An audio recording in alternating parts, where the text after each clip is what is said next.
ప్రజలందరూ కూడా వచ్చారు. మనం చూడొచ్చు, ఒక్కరు కాదు ఇద్దరు కాదు, మొత్తం ఈ అంత్యక్రియలు చేసేటువంటి ప్రదేశం అంతా కూడా జన సందోహంతో నిండిపోయింది. అలాగే తన బంధువులు మొత్తం అంతా కూడా కన్నీరు మున్నీరుగా విలపిస్తూ ఉన్నారు. వాళ్ళ అమ్మ నాన్న మురళీ నాయక్ తల్లిదండ్రులు అయితే వాళ్ళ బాధ వర్ణన అతీతం అని చెప్పొచ్చు. ఒక్కగానొక్క కొడుకు ఎంతగా ప్రేమగా పెంచుకున్నటువంటి కొడుకు వాళ్ళ నుండి దూరం అయిపోయాడని చెప్పి కన్నీరు మున్నీరుగా కూడా మురళీ నాయక్ తల్లిదండ్రులు ఇద్దరు కూడా విలపిస్తున్నటువంటి పరిస్థితి కనిపిస్తూ ఉంది. మరోపక్క కేంద్ర రాష్ట్ర ప్రభుత్వాలు కూడా మురళీ నాయక్ కుటుంబానికి సంబంధించి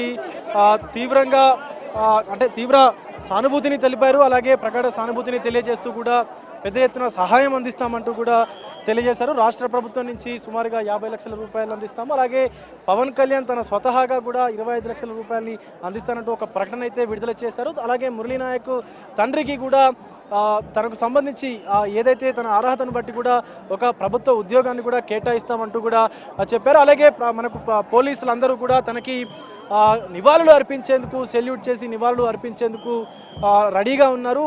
మొత్తం అంతా కూడా గాల్లో కాల్పులు జరిపి తనకు గిరిజన సాంప్రదాయం ప్రకారము మురళీ నాయక్ అయితే నివాళులు అర్పిస్తూ గాల్లో కాల్పులు జరిపి అటు ఆర్మీ జవాన్లు ఇటు మన లా అండ్ ఆర్డర్ పోలీసులు కూడా గాల్లో కాల్పులు జరిపి నివాళులు అర్పిస్తూ తనకు అంత్యక్రియలు అయితే చేస్తూ ఉంటారు. మనం చూడొచ్చు, ఆర్మీ జవాన్లందరూ కూడా తన బెటాలియన్కు సంబంధించినటువంటి జవాన్లందరూ కూడా పరేడ్ చేస్తూ కూడా అంత్యక్రియల్లో భాగంగా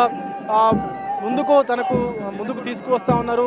మురళీ నాయక్ యొక్క పార్థివ దేహాన్ని అందరూ కూడా శోకతప్త హృదయాలతోటి తన బంధువులు, పోలీసులు, తన సోదరులు, తన తోటి పనిచేసినటువంటి తన ఆర్మీ జవాన్లు, సోల్జర్స్ అందరూ కూడా తన పక్కనే ఉన్నటువంటి స్నేహితులందరూ కూడా ఇప్పుడు మురళీ నాయక్ నాతో లేడే అన్నటువంటి బాధ కూడా కనిపిస్తుంది అని చెప్పి విలపిస్తున్నటువంటి పరిస్థితి కనిపిస్తూ ఉంది.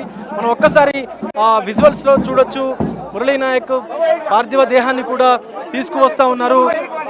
ఇక్కడికి ఈ అంత్యక్రియలు జరిగేటువంటి సంఘటన, ఈ యొక్క ఘటన మన జరుగుతున్నటువంటి ఈ ప్రదేశానికైతే తీసుకొస్తా ఉన్నారు. మురళీ నాయక్ అంత్యక్రియలు జరిగేటువంటి ప్రదేశానికైతే ఒక్కరు కాదు ఇద్దరు కాదు, కొన్ని వందల మంది, కొన్ని వేల మంది కూడా ఈ యొక్క అంత్యక్రియల్లో పాలు పంచుకోవాలి. మా కోసం, మన దేశం కోసం ప్రాణాలు అర్పించినటువంటి మురళీ నాయక్ మేము నివాళి అర్పించాలని చెప్పి కూడా